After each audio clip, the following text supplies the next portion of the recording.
สบายดีทุกคนไอสมหวังมาสุนภาษาจีนแล้วตัวอักษรพยัญชนะบางตัวมันสำหรับคนเรามันยากหน่อยนึงเพราะว่าเสียงมันอยู่ในภาษาเราบ่มีนะตัวนี้เขาอ่านเบิ่งอันนี้เนาะอันนี้ปัวพัวมัวฟัวเตือเทือเนื้อเลือเกือคือคือเสียงนี้คิดว่ามันก็บ่ยากเนี่ยบ่ยากปานใดเนาะแต่ว่าตัวแปรจะเบิ่งเนาะจีชีชีเสียงนี้มันในภาษาเราก็บ่มีแล้วจีชีชีเนาะจื้อชื่อชื่อรื้อจื้อซื่อซื่อเสียงนี้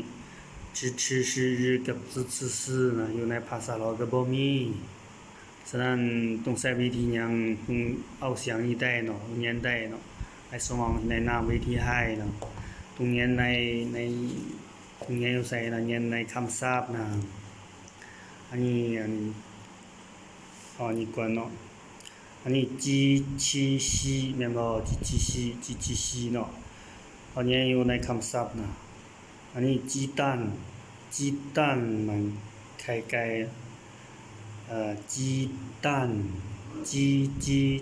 蛋汽车รถใหญ่汽车西瓜มักเตียงมัว西瓜อันนี้นะ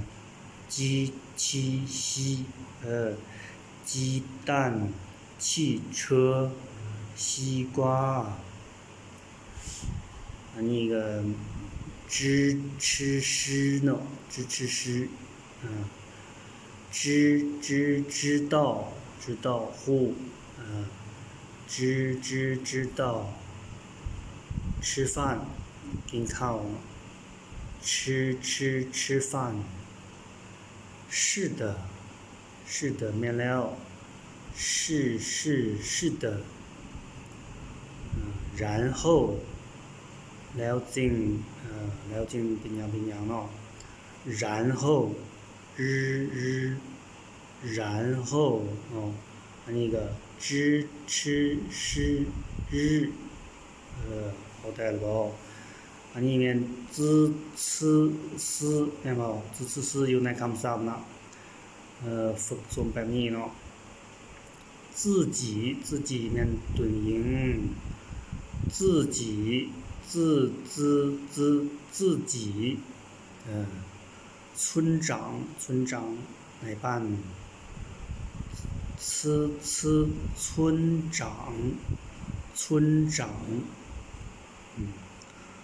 司机chauffeur司机เห็นแบบนี้ฝึกสมเบิ่งได้บ่